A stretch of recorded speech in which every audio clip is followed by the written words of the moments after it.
Here we go. Great. Hello and welcome to Canada Reads American Style. I'm Shauna, and right next to me on the screen is Rebecca, and we are here to have our author chat with Wayne Arthurson. Yay! Yay! Am I going next, Shauna? Am I ready? Okay. Anyway, well, we're really excited that you are joining us today or this evening for a really special event because as you may remember, about a month and a half ago, we interviewed Wayne for our podcast, and now we got him to chat with us visually, which is a really fun thing to do. For those of you who have read either the Leo DeRoche series, which is, I'm telling you, the most underrated series ever. Please read it if you haven't. But also, Rebecca will talk to you for 3 months about it, almost daily. So okay, that's true. I'm afraid that Leo lives with me forever now because I can't let go of him. But anyway, better your head than my head. Absolutely. And the best thing right now is the Red Chesterfield, which is an award-winning book. So please, I'd like everybody to welcome Wayne Arthurson to our program this evening. Wayne, thank you for joining us. Thanks for having me. Thanks for coming from all over the world to participate. It's great. And I should notice to our friend in France that Leo books will be released in French. I know. I think starting this spring, I think. This spring? So, yeah. Okay, because I believe so. So I hope so because I'm sharing it with my friends, but they don't read English, so they're really saying, great. What are you Thank talking you. about? Like we want to read it in French. So yes. Yeah. Oh, great. So should be, I think this spring. Well, COVID is a little different. We'll see what happens, but I sold all three of them for French translation, so they're coming out soon. So the way we're going to do this today is Shauna wanted this to be a real free flow event, which I agree with. And so we're just going to kind of open it up to everybody to ask questions. We are going to have Electra kind of ask the first question because she is joining us from France today, and it is 1 a.m. her time. So we think that just because she is such a committed, fan of Wayne's, we're going to let her go first. So Electra, we'll let you go with the first question. Go ahead. Okay. I found about you because I was doing a challenge about Canadian authors, and I was looking for actually a novel that took place in Alberta, and I found your book, and I thought like the blurb was really exciting, so I bought the book. I was in Quebec at that time, and I found it in English right here. It's a used book from That's I good. think it's like a library somewhere, but Sure. anyway. And I kept it, and I didn't read it until in last June. I don't know why. I read the first chapter, and I was like hooked. So, and I actually read it in one sitting. So I was really hooked. Yeah, and so excited. I just wanted to ask you because at one point in the book you said like the way the Canadian English speakers pronounce the French name of Leo's. Yes. So how does it sound in English? Because I pronounce it the French way, but I'm just wondering, is it? They're very different ways. It's like DeRoche, DeRoches. There's many different ways. My mother pronounces it DeRoche because it's her maiden name. So. Yeah, it's DeRoche because a baseball player is called that. So getting a lot of different ways of pronouncing, and I just let people pronounce it their way, and I try not to correct them because maybe the way I'm pronouncing it is incorrect as well, and you pronounce it differently possibly. We would say Leo DeRoche. DeRoche, yeah, that's exactly the way how my mother would say it, Leo DeRoche. Yeah, we're very picky about names, so when you're gonna sell the book in France. You'll have to know that everyone will come up to you and say DeRoche. DeRoche, yeah. And how do you like what you said about like the way you picked his name? How did you come up with the character? What happened in your mind when like one day you said, okay, I'm gonna write about someone who's half Cree, half from Quebec, but he lives in Alberta and he's a journalist, but he's also doing some strange thing because if you read the second chapter, I mean, I thought I was reading, actually, I thought first there was actually something wrong with the print. I thought I changed books while reading it. I said, oh, but there's something wrong. But and so I wanted to know, how did you come up with that? Like the second chapter is like, wow. So amazing. Let me talk about Leo first. Leo is loosely based on an editor I had who did have a gambling problem, and he did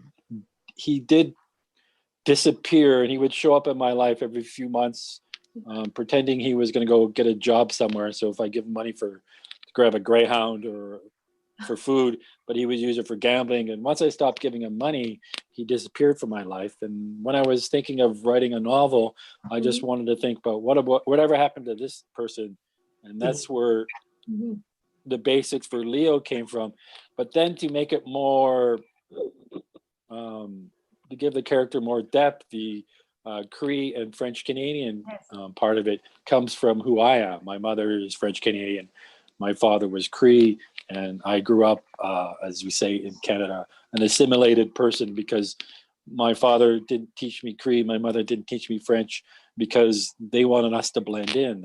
They dealt with a lot of racism as people who were different in Western Canada. So we learned French in school. We didn't learn any Cree. So I wanted to include that and to give that character a bit more depth, and to also relate to Indigenous issues here in Canada, especially in Western Canada.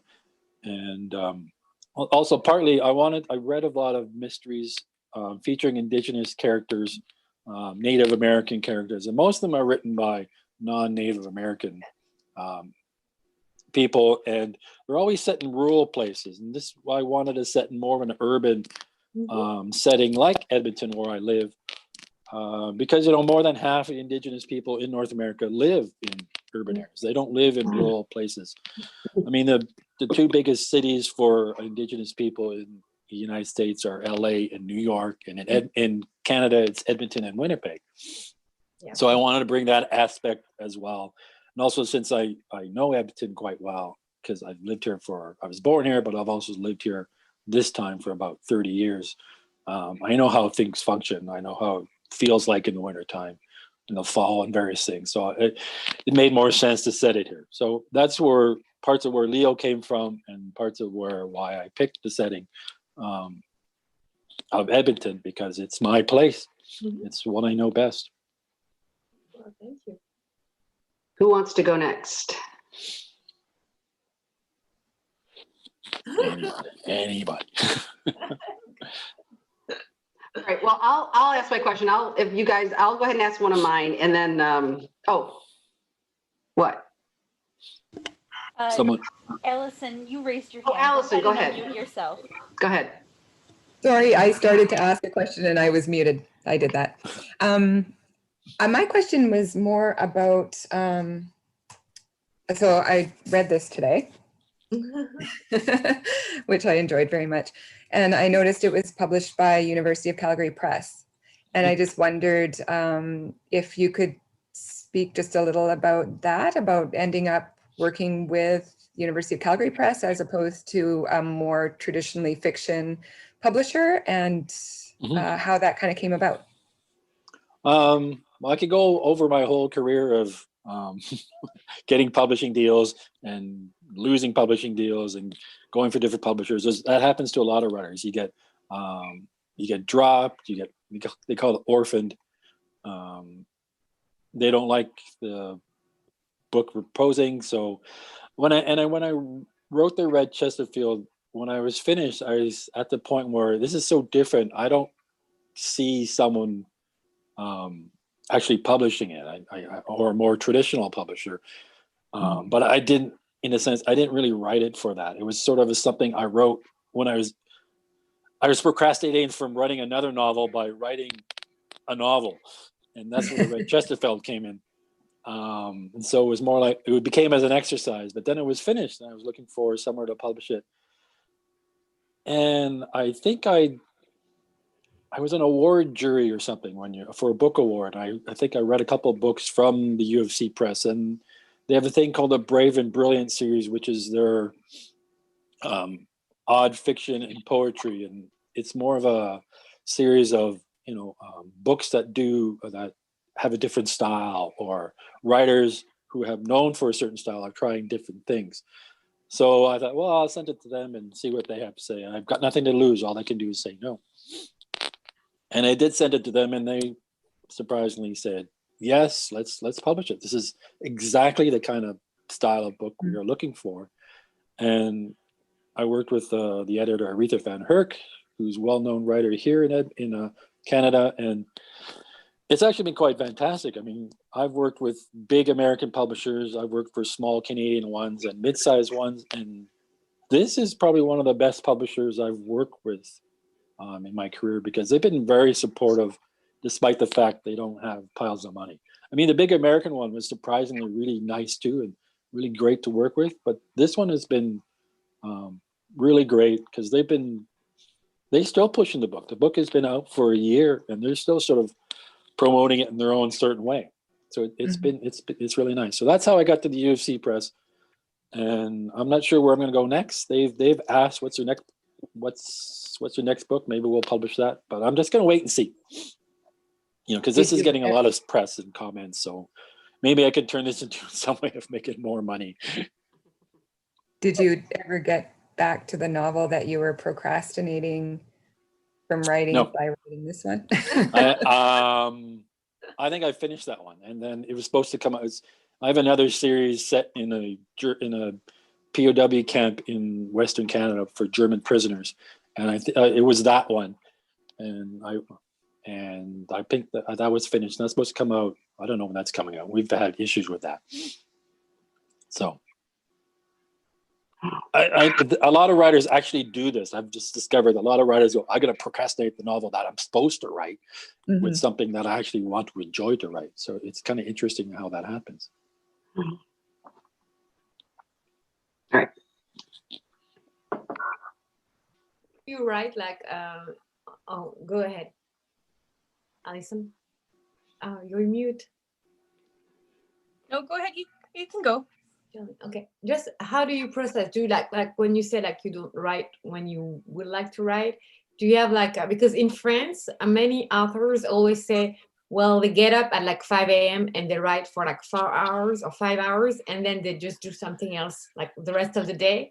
They have to say, they keep saying, we have to write daily, because if we don't, then we don't get inspiration. We just stop. So they set up a routine, a daily time for writing. That works for some. I mean, I was like that when I was younger, and I thought I would have to write that way. But I realized that if I don't wait for inspiration, but I wait for space in my life, or when I think I'm ready to write something, I sometimes write in binges, really I'll write every day for 3 weeks and finish something really fast. But I don't really have a routine of getting up at 5 a.m. That's insane for me. I get up earlier now, but I don't. And some writers are like that. They have different routines. Some write at night, some write in the morning, and some write every day because they have to. But whatever works for you works for you. If you write 500 words every 2 weeks, that's fine. If you write, here and there, that's fine. I used to work in advertising, and I used to write during my lunch period for 20 minutes and just get maybe 200-300 words down, just because I wanted to do something different and clear my head. So I personally really haven't written anything new fiction wise for about 2 weeks, and I probably won't get back to doing something maybe for another week or two, because I'm starting some new things in my life. So I've got other stuff to work on.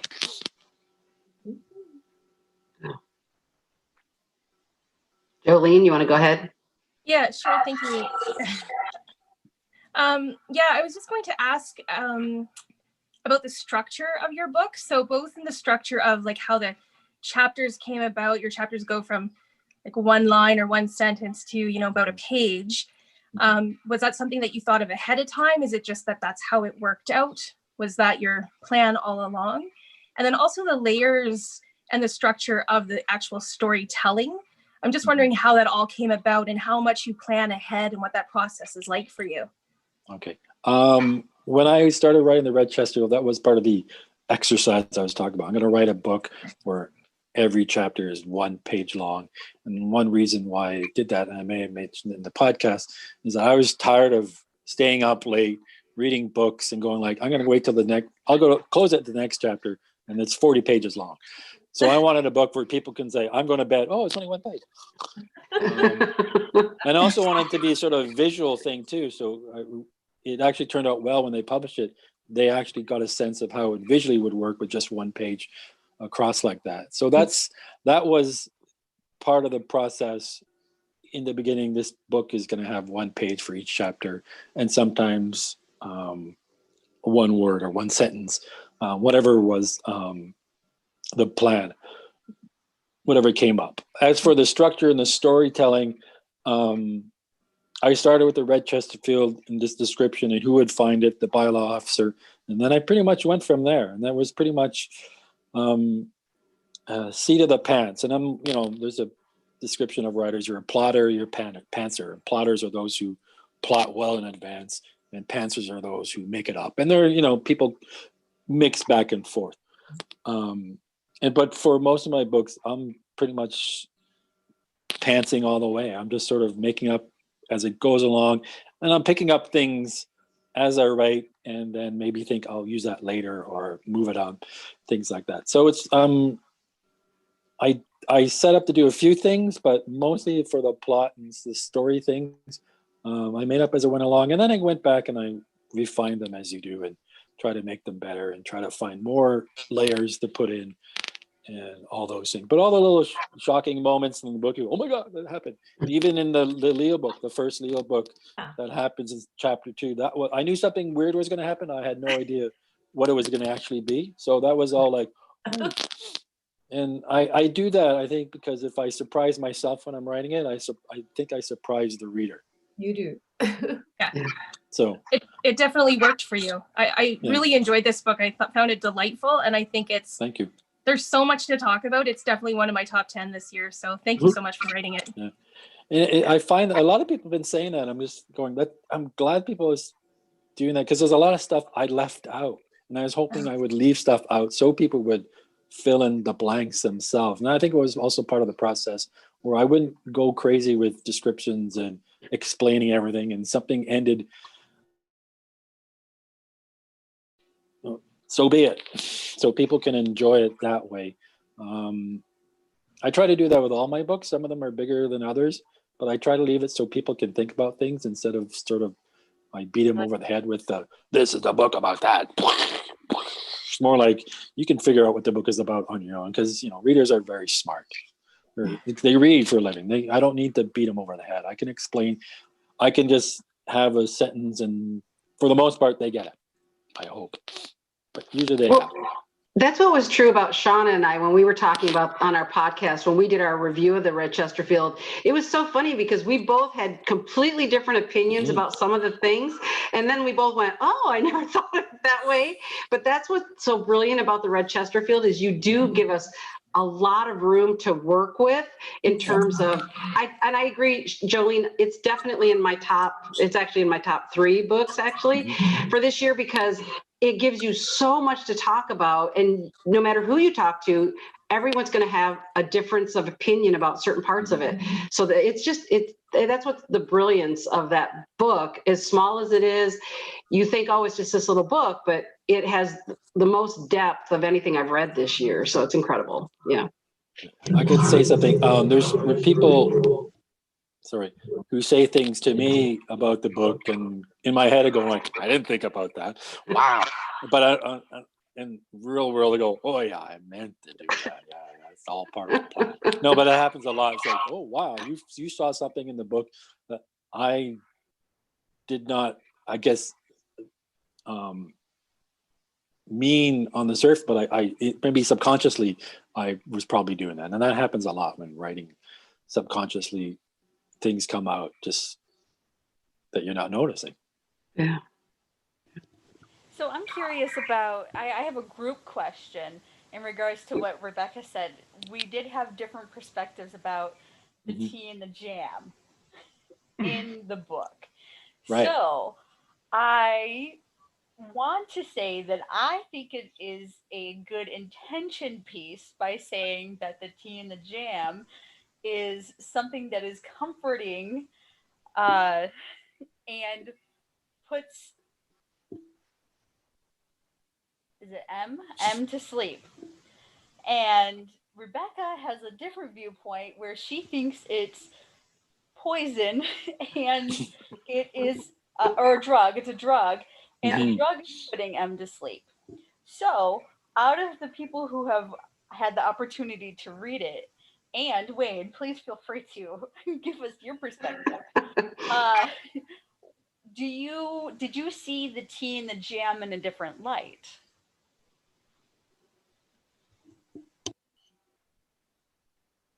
I didn't think it was poisonous. I totally thought it was drugged. Yes. Yeah. Yeah.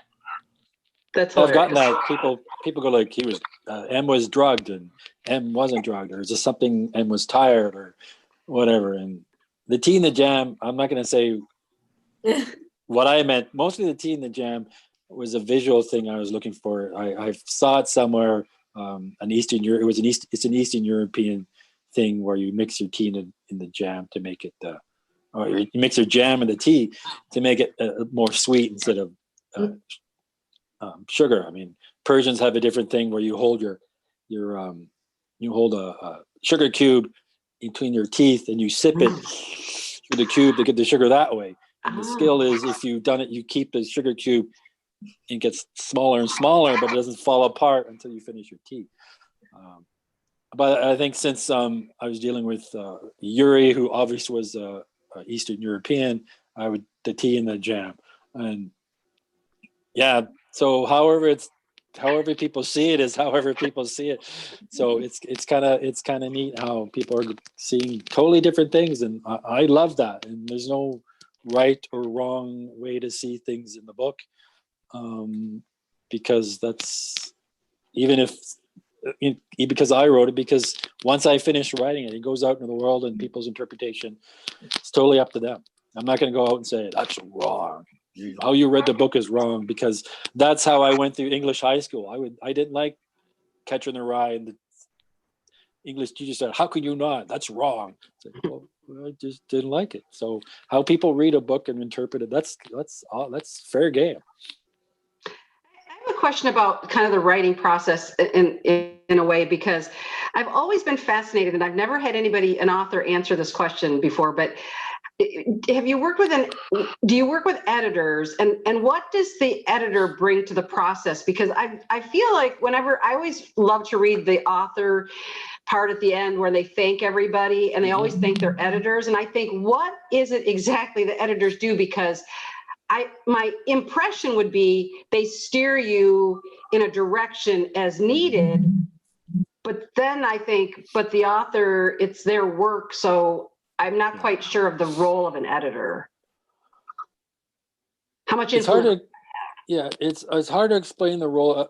A good editor is someone who's trying to make the book better, and they do that by maybe tightening things up or seeing little not errors, but spaces where you can, I think we're not getting everything here. Can you fix it?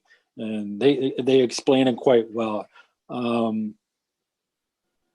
For me, when I don't have beta readers, I don't show my books to anybody until I am ready to send them out for submission. That's just the way I've worked for the last 25, 30 years. I've tried it and it doesn't work for me because everybody's trying to make it sound the same. But for other people who want to workshop, that's great for them. For me, I work it alone, and then I send it to a publisher, and they assign me an editor. And a good editor will have a lot of suggestions and possible changes that make sense. A bad editor will try to change the story. for the Red Chesterfield, there was some editing because it's small, and I did a lot of work already. But Aretha just made me. I think we reordered a few things, and I think the main thing she made me do was to just sort of even tighten things more, but also there was a small expansions. The chapter on zones of regulation. She said, I think we need to explain what those are. The thing in the yard sale, because you don't have, show me more of the yard sale, even though without expanding the chapter too big. And the little things like that. And most good editors will see what your voice is with the book and just guide you to make it better and read better. And unless you work with an editor for a book long thing, it's really hard to explain the process. But if you have a really good one, it's like, oh, they've made the book better. Do you ever feel though, like, I mean, I guess, does the ego ever come into play where you think, no, excuse me, that's exactly what I wanted, and you're going down the wrong path because you're the author? You know, is there ever conflict in that way? Oh yeah, you have that with it. Most good editors, you say these are the suggestions, but if you don't think it's worth it, first explain to me why. If you can explain why, that's fine. And you say, okay, I get that. And most book contracts have the right to the author to refuse, I don't think I should make that change. Not everything, but I don't think, but if you've been in the business as long as I have, not just as an author of books, but a journalist and freelancer, you understand that working with an editor will make your stuff better, and you'll look much better because your name is on the book and their name is in it anywhere. Yeah. Especially if you work for magazine articles, there's a lot of editing going on those, and you go like, I didn't write that lead. I wrote that over here, and they said, no, I moved it here. It just flows better. So yeah, editors, it's a totally different profession. I mean, a lot of writers think they can be editors, but it's a totally different profession, and done well, it's amazing. Done badly, you get into a lot of fights. With my POW books, I had a lot of issues with the editor because he was trying to change it into something it wasn't. It wasn't. He was trying to turn it into something it wasn't, and I said, no, this is what it is. You can't add your viewpoint because it's not your story. It's my book. So we clashed a bit, but I can always say, don't you know who I am? I'm Chesterfield. But it's best just to be. Most of the time, it's a great relationship. Yeah. Thank you. Thanks. Yeah. Sometimes in books, I do. I mean, maybe because I read a lot. I read all the time. I read like many books, and sometimes I miss the editing. Like I'm like, this, it's too long. It's digressions, or like there's a wrong timeline or something is off, and I'm always thinking, the editor didn't do his job. Like, at one point, and then sometimes you feel it, like you feel like this book should have been edited a little bit, like more. I do that too. I read a book and go, this is too long, or is this too much this stuff going on? But that's just the way it is, and sometimes it's the style. So, yeah. We have one author in France who doesn't get edited, and his books are like 1,000 pages. Yeah. So, yeah, and and we're like, I know, I'm not interested in that. It's like, and he talks about himself. All his books are about himself, his life, his birth. He wrote a book about his birth, 1,000 pages. Oh my God. It does happen. A writer gets very famous. Yeah, they get very successful, and they sort of, and sometimes it's not the writer who saying, I don't want to be edited. Could be an intimidation factor from the editor saying this writer is quite successful, so I'll be careful not to edit too much, even though I think that way. And that happens also. Any sort of a medium that involves editing, like film. Sometimes you watch film, goes like, that's way too long, or they cut these things out. That happens because editors may be too afraid to say something, or it just, whatever the reasons it is. Yeah. All right. Tara, do you have any questions? I do actually. Lee, I found the zones of regulation super interesting. Mhm. Like when for M. So we're like when he had the blue and then he described the green and the red. Were they linked to like some kind of PTSD? And did that go back to like what happened to their parents, which I really want to know what happened to their parents. Yeah, I know everybody does. Yeah, I did an event like two days ago. People were asking the same thing about what happened to the parents. I said, I don't know. The M and K know, but no one else does. Yeah. That's the thing, and that's the thing. It's in there. They know. And the zones of regulation. I credit my wife for that because my wife's an occupational therapist. She works with children. She's a pediatric occupational therapist. And there's a thing called NRF, the Neural Relationship Framework, where these sort of zones come in. Like this child's having a tantrum, so they're in the red zone, or they're having trouble swallowing. They're in the red zone, so they can't function, or it's really hard to get them to eat. Or in the blue zone, where they're sort of not really paying attention, and then in the green zone when it's perfect for this is a good time to feed your child when they're in the green zone. And they come in various levels, and also it relates to other it's not just for children.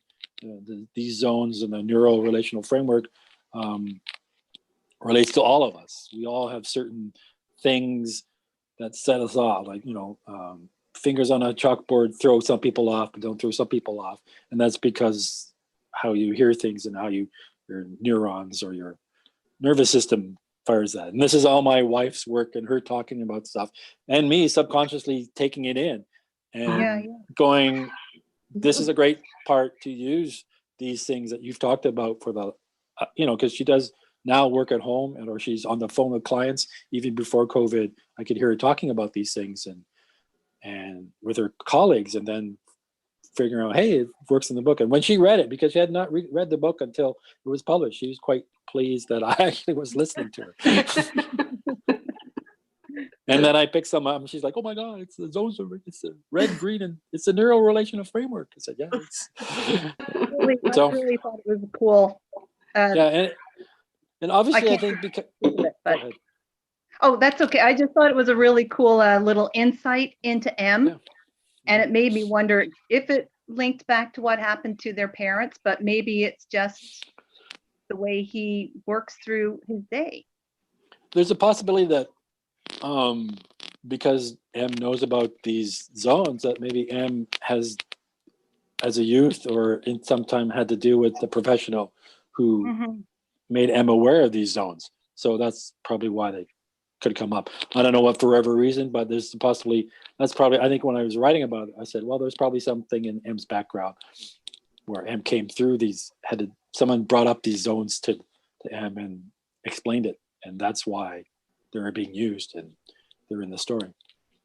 Although there's no point in me, I mean, I could have gone on for like 80 pages about explaining all that, M's background and all, but wasn't the point of the whole story. So it makes it more interesting because now you have this sort of, where did that come from? So you can make up M's backstory as much as you want. Okay. I was hoping you were going to tell me the backstory, but well, you got flashback 1, flashback 2, flashback 3. How many flashbacks? I forget. There are various flashbacks, and that's all you get. And there was one part where you said, where I think it was M said that he and Kay had a life that Jay didn't know about. And so then I was like, well, what's that? Okay. So, and I think what they think Jay doesn't know about, I think Jay actually knows more than they think Jay knows, because I think that's partly from me. I'm the youngest of 4. And I think they may have tried to keep things from me, but I was quite aware of stuff was going on. I just didn't bring it up until it was necessary to say something, as Jay does near the end of the book. He's actually becomes a voice of reason, going, you guys are idiots, snap out of it. Yeah, I think Jay's pretty smart, actually. Yep. Jay's they don't give Jay that much credit. Well, I want to ask the question that, because since Shauna asked the group, for those of you who read it, because she and I talked about who our favorite characters were. So for those of you who read the Red Chesterfield, who was your favorite character in the book? Because Shauna, who was your favorite character? Do you remember who you said now? I think it was Yuri's wife is who I chose. Yeah. I know, which was weird to me because he was my favorite. I just loved M so much. M would be my favorite as well. Yeah. Why did he stand out for you? I liked his quirkiness. And I mean, all of the characters were quirky, but he just had a way of leading that. And he was just a great main character to kind of bring that story together. I just thought we were inside his head, and I really liked it. So, yeah. Mm-hmm. Don't ask me which my favorite character is. could be Pajama Man, because it could be almost the closest person to me sometimes. Walking outside in my pajamas. No, but I'm glad people. Well, M is the main character, so obviously a lot of people are going to like M. But I wanted to populate the book with interesting characters that people.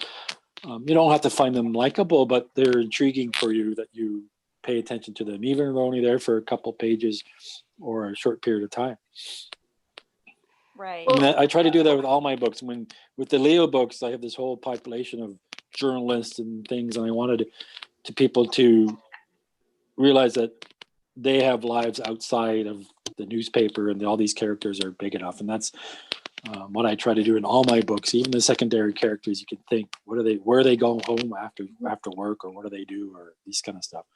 And I don't like. I mean, I probably have made that mistake in my time, but I try to make all my secondary characters, and even small people on the street who have a couple lines of dialogue, as real as possible, if you can. And that's hard to do sometimes because you don't have a lot of space. You don't want to go in this person's whole life story, because then you got 1,000 pages on how some guy was given birth, and I bet he doesn't even talk about his mom. I was born. It's like, no, your mom carried you for 9 months, and you were birthed, and there's professionals involved in the room. So yeah, I really try hard to make all my characters to be people. And they are. I mean, just to me, they are. Yeah. Well, and that's definitely really one of the reasons why Yuri's wife was my favorite, because I didn't want to pick one of the three main characters. It was just kind of like, well, that would be a given, and I want to be different. So, in regards to Yuri's wife, she's compassionate towards M, and she is in this interestingly weird relationship in regards to Yuri sleeping with her sister and her being okay with this whole situation. It was just kind of like, I would love to take a page from her book and just never be that jealous about my boyfriend being with another woman kind of deal. But, I don't know if that would be a healthy or unhealthy type of thing either. So yeah, I just wrote it just as it was. It's something that happens, and that's the way it is. And there's other relationships that's later on in the book. I don't know if everybody's read the book. I gave things away at an event a couple of days ago where people didn't know that. But there's another relationship. It's just there, and that's the way it is, and everybody's fine with it. There's no judgment. It's just the way it is. I mean, it's hard, I don't have that relationship, but I'm not that, we don't have that kind of relationship. But other people do, and that's just the way it is. I didn't want to throw any judgments, and just said, well, this is it. This is just as it is. And I didn't want to go into explaining it to how it started, because then I'm taken away from what's happening in the present of the book.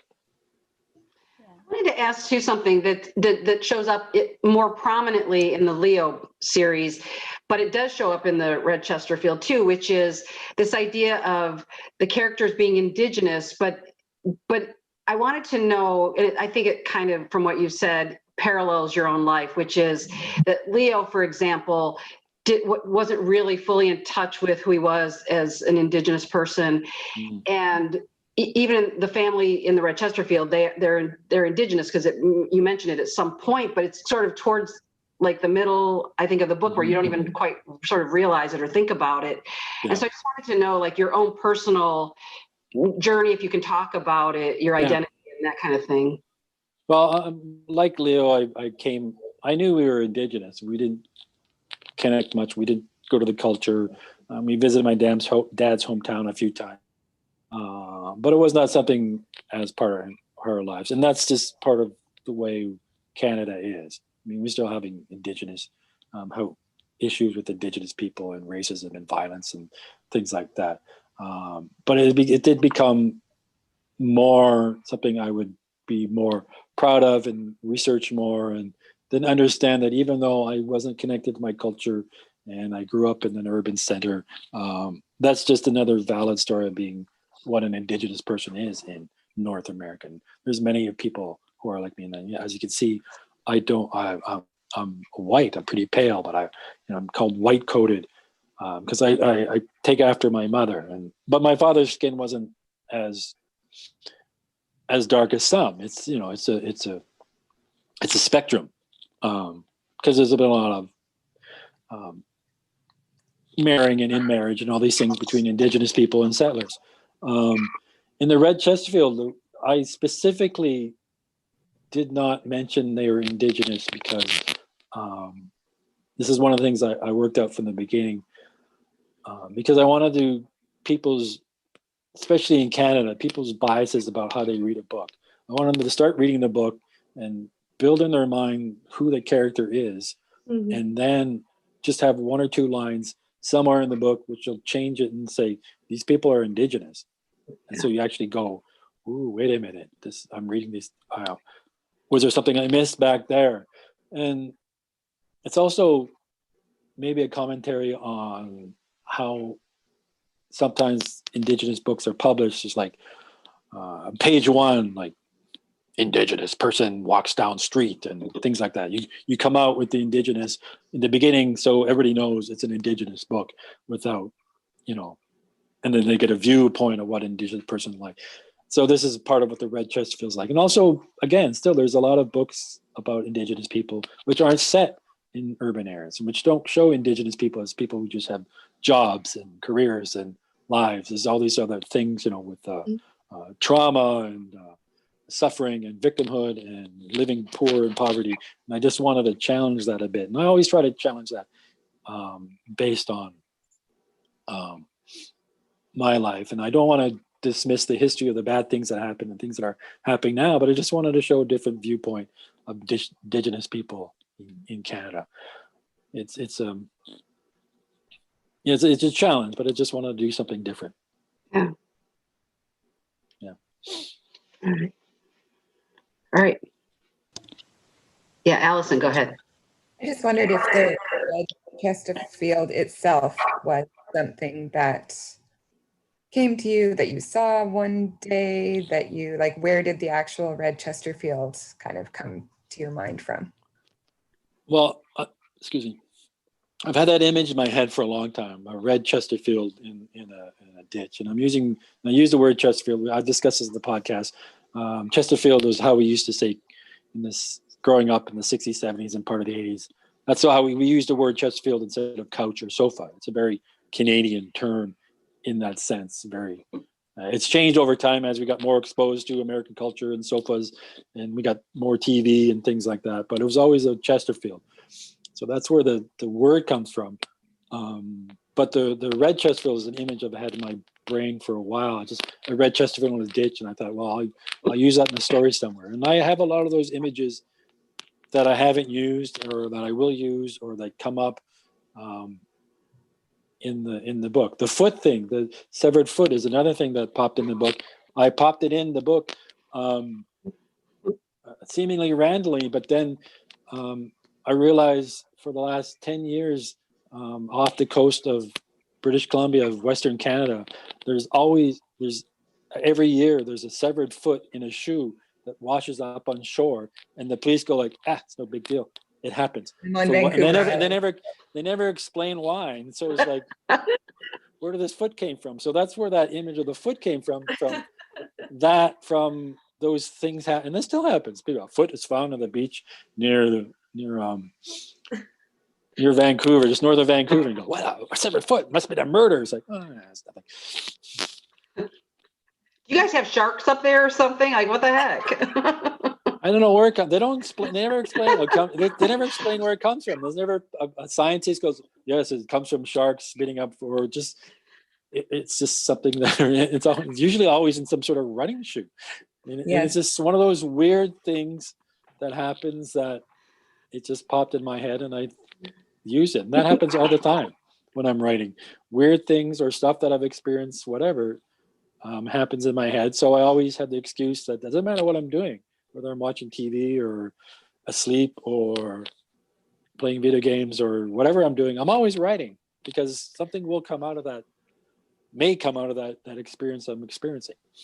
Okay, so does that mean the bridge in Edmonton, did you have some kind of, because that plays a major part in one of the Leo books, that bridge. And in fact, when you were writing about it, I was telling Shauna, I looked it up online because you described it really interestingly, but I wanted to see it for myself. So did the bridge play some part that needed to be in one of your books at some point? Or is it just so iconic? Well, the high level bridge at Edmonton, the big, long, ugly black bridge. Everybody goes, "Oh, it's big, long, ugly black bridge," but it's very iconic. It's been here since the city 1907 or something. It's just this massive image that you can't miss is over the river valley, and it is a very iconic part of Edmonton that it's always there. There used to be a waterfall going off it every so often, but the problem is it's a very high bridge, and it has been used. It is used on many occasions as a suicide spot. And now they've made changes in the last few years to prevent that, but it's still used as a spot for people to jump off into the river. And it's a long way down. It's higher than Niagara Falls, so it doesn't look high, but when you get on it, and a lot of people won't walk across it because they're too afraid of heights. Wow. And in Edmonton, there's a very demarcation line, the north end and the south side. And there's a lot of people who from the north end won't go to the south side, and people from the south side won't go to the north end unless they have to. And when I talk about the north end, I'm not talking about downtown. I'm talking about the north end. So the river makes it this major demarcation point, and the high level bridge is one of the places where we cross. Edmonton, we have a big river, and we have a lot of bridges to cross, and that's an iconic one. I mean, you can't miss it. You come to Edmonton, you go, "That's an ugly bridge," but it's a classic railway prairie bridge, and it's big and it's ugly, but it's iconic. Yeah, thanks.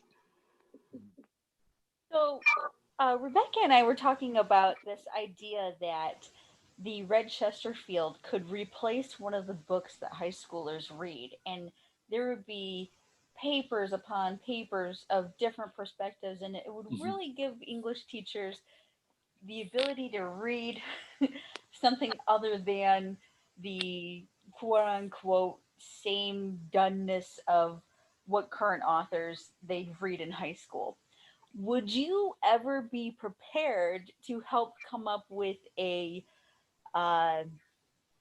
lesson plan for the Red Chesterfield in a school setting? I think the University of Calgary would probably want to be involved in that because they're universities. They probably have ideas on how to do that. I mean, I could help somehow, but if it sells a pile of books to schools, that's fine. I mean, I get that. People want to read more modern books. My daughter's in English in grade 11. She's studying Lord of the Flies. Come on. Last year is To Kill a Mockingbird, and I understand it's a powerful book in the United States, but here in Canada, it's old. Let's move into the more contemporary books. I mean, mine is I'm great it would be mine, but there's a lot of other books, especially Canadian ones, that would be great if people want to. But if people want to do a lesson plan, the U of C Press would probably, they can figure that out. They're a university. Okay, I want them to do that though, and I want to read the papers. That's all I'm saying is I want to be a part of the class, and I want to read what everybody says, because to do an analysis of that book, I just think it would be fascinating because, again, everybody has a different take on it. So I would love to read other people's take on it. Yeah, it'd be great. And high school kids would like it because it's short. They just, you know, one chapter. Oh, this is what we're reading. Oh, awesome! It's really short. We're done. But So, I've read it 3 times, and so I feel like, you know, again, the first time when I read it, I just remember, because of the red herrings, I remember thinking like, wait a minute, what? And then I went back and read it again, and then I read it again. So each time you get a little bit more out of it, and it just makes the discussion really fun. So that's anyway, cool. Yeah, I keep repeating that, but it's true. So cool. All right, we have about 9 minutes left, so I want to give everybody a chance to, you know, if you have any questions left over that you wanted to ask, then here is your last chance to rapid fire them. because I have one, but I'll go last. If somebody wants to go. Anybody? Okay.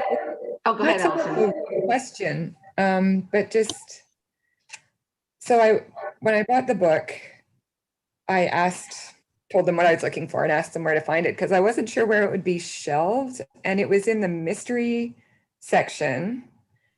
And I just thought, like, I knew about the book originally from hearing Sheila Rogers interview you on The Next Chapter. So my first learning about the book was that it was kind of a challenge to the tropes of mystery books and crime books. So I knew it was, you know, not straight up mystery, but I wonder if people do buy it from the mystery section and then get really confused, or they don't like it. You know what I mean? Because usually you were expecting something, and you've taken a lot of those things and kind of turned them on their heads. And I don't know what the question is, but I just wonder, in terms of slotting it into a genre.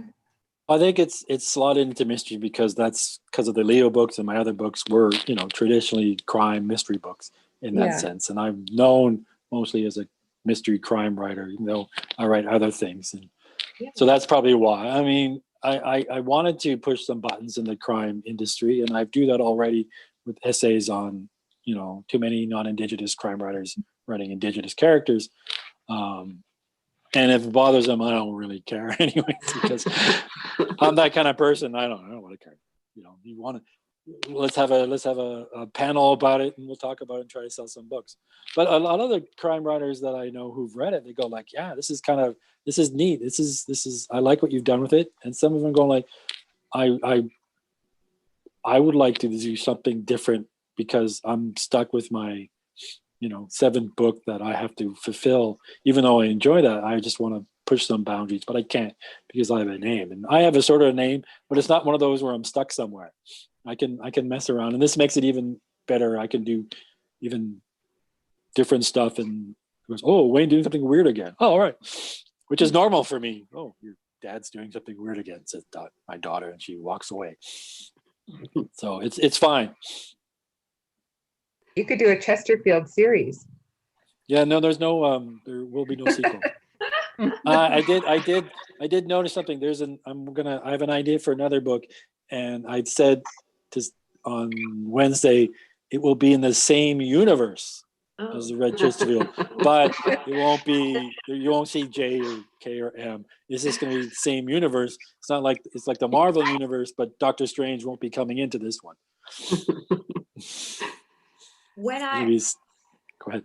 When I actually I met a friend from Quebec, and that's why I started to come to Quebec, to fly to Quebec like twice a year, and that's when I found all those books, because it in Quebec, but in Montreal we can find books in English, and then I started to find more and more books about Canadian Indigenous authors, because I read all the Indigenous authors, but they were primarily Native Americans, but not Canadians. So I found about all these authors, but my surprise, and my friend told me they were not translated into French, but there's Quebec, I mean, French Canadians, and they cannot read your books because they're not translated. Yeah. And that was really weird to me. Like, I thought you could find any authors, like, you know, translated from one language to another, like the French Canadians translating into English. And but now things are changing. We have like 2 or 3 publishers in France who started to actually translate books from indigenous authors. You know, you have the famous ones, Cherry DeMaline or Tommy Orange, and lots of them up, Catherine Vermette, and they're starting to do that. But it was weird for me as a French person to come and just, I look at my books, and most of my books are in English. Like, you know, I know so many of you guys, but you're not translated into French. And I'm like, is it weird that even Canadians don't think about like, oh, we should translate, because, you know, there's a huge population that speak French and may be interested in you guys. And that's why you said indigenous authors are not very well, you know, famous, or like we only know stories about what you said, like the like in actually in the United States. I mean, we first we only heard about the reservations, you know, the one people living on the res, never like in the cities like Tommy Orange with Oakland in California before, because we thought they were all like, I mean, some people even think that they had vanished, you know, you didn't have any Indians left in America. But I lived in Montana for a while, and they have a res, and I used to go on the res, and the Blackfeet res, and I was very surprised, like many Americans don't know anything about Indians. They call themselves Indians, but so yeah, to me it's interesting that now French editors are publishing your books, and now French Canadians do that too, because they see us in France reading your books, but they don't get it, you know, in Quebec. And so it's so weird, like so I really hope that, you know, it's like you're gonna be translated next year, and it's great because I think it helps actually Canadian too, you know, to learn about your life. And but so me it was weird. I mean, it was weird for me because but that's what French people think, is that we all think that French Canadians speak English. We do in France, and they don't. I mean, my best friend doesn't speak English. I mean, she understands it, but she cannot read it. And for me, it was like, wow, because you live like surrounded by English speaking people, but you don't speak English. And she said, no, because that's how we keep our French, you know, like we don't learn it so that we don't, you know, we're not like swallowed, you know, by, so it's, but well, so she told me about the books, like Lee Miracle, the few books that actually they were studying in high schools too, but they're just like 1 or 2 books, that's it. So well, a part of it is the Quebec has its very own popular culture. Quebec has its own TV programs. It has its own publishing. They have its own music stars in Quebec who sell millions of records. In Canada, we're in the rest of Anglo Canada, we're almost unaware of that. There's this whole culture in Quebec, popular culture, that we're almost completely aware of, that is hugely successful. They have a star system. They have, you know, they have their own. They have. I went to Montreal a few years ago, and there's authors who've sold 500,000 copies in Quebec alone, and I'm like, wow. So that's part of it, because they don't need to translate some of us in Quebec because they have their own. But it's changing now because people want more different things, and that's a good thing for everybody all across the country. It's definitely like an awakening. I mean, I feel it too when I go to the bookstores in Montreal or in Quebec. It's a lot different, yes. And we had actually now the Quebec publishers didn't work with the French ones either. They're totally different, but now they're starting to work actually together. But even for us French people, we didn't have any French Canadian authors published in France for a long time. It was just a different world, and now it's all melting. I mean, it's just that's good. Well, Shauna, can I ask one last question really quick? I just want to check with Wayne to see if you can talk about anything that you're writing right now, and when can we expect something from you? Do we have any idea at all? Well, the next one that may come out will be a quite traditional mystery. It'll be part of my POW thing, which I wrote years ago. It was supposed to come out. First one came out in 2016. The next one's supposed to come out in 2017, and that hasn't come out. So it's totally different, very traditional mystery. I have another book that I finished while I was sort of writing the Red Chesterfield and all the other stuff, which is a little more traditional, but also sort of like a merge of weirdness of Red Chesterfield with traditional kind of mystery. It's longer. It's not the chapters. University of Calgary Press has said, can we look at it? And I got an email from another press saying, can we look at it? And I'm just sort of deciding what to do. I have a couple of other ideas for books. The one of them set in the universe. Since you guys some of you are American, some of you are French, and some of you are Canadian, may know or may not, may have no idea about the Stanley Cup playoffs, how they were in a little bubble here in Edmonton. And so they called it Hub City. So that's the title of another book I'll work on, which will be the universe called Hub City, which will probably take place in that bubble of hockey players and strange weirdness that was there, that I was actually able to access through various ways. I'm able to access these things because I'm from Edmonton. I can do this kind of stuff. Yeah. Awesome. Thank you. Well, we look forward to it. We look forward to something new, and we'll be excited to read what comes next. And then, like I said, the Leo books will be coming out in French within the next year or two, and all three of them. Yes. So tell all your friends in France, I because will. they'll be distributed in France, and And hopefully, I'm gonna order the red Chesterfield. I can do it, so I'm gonna do okay. it. I actually am doing it. I know. I bought a copy Like myself. when it's gonna be translated. We're working on it. Actually, there was a publisher in Montreal who when I won the award, Arthur Ellis Award, who is reading it, and they're interested. So maybe that'll happen as well. Yeah, perfect. I just want to say, Wayne, that the highest compliment you could probably ever earn as an author is that Shauna, Miss Tightwad over here, actually bought the Red Chesterfield, because she never buys books, but she bought and it shocked me because she had read my copy and then she bought her own. So that is high praise indeed. What's the price in the U.S.? 48? No, probably like $9 in the U.S. and said here it's like 48. I don't know. Yeah. But thanks for buying it. I mean, even if people take out, librarian, I'm used to having access to things all the time, and then it's like, oh well, if I want to read this more than once, then I should buy a copy. I still make money because I'm in Canada from the public lending right. So I may every year I get a check for at least $3,000 from people taking my books out from libraries. So I don't care if you buy them.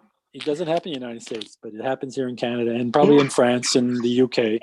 So if you take my books out from the library, that helps me too. Wow, that's cool. I didn't know that. Mm-hmm. It's free money every year. Like, wow, the check is coming February. But it's great. Thank you for, I'm not sure how long we're going to go, but thank you all for connecting and enjoying my books from everywhere. I'm international now. Cool. Hey, you are.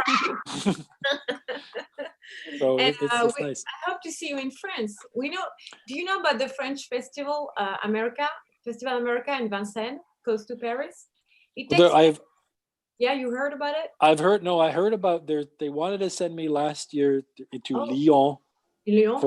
There's a big crime festival. Yeah, the crime festival. And we have another one that takes place in Paris, near Paris, every 2 years. It was supposed to happen this year, but with COVID, it was canceled. Next year, hopefully. And I know the guy who does it, and I will talk to him about you, to invite you. Excellent, because I can get grant money to travel there once COVID goes away. Yeah. And the one wasn't canceled because of COVID. It was just canceled because they wanted to wait till the first Leo book came out, so I'd have something to promote. Mm-hmm. But you have to come to France, I've been there. I want to go back again. Well, we just want to thank everybody seriously for participating with us today. And Wayne, thank you so much for agreeing to chat with us. I think you've got fans, as you say, international fans now, especially with all of us. So thanks again. And we look forward to what comes next. Thanks so much. Thanks, everybody. Thanks, everybody. Good night. All right.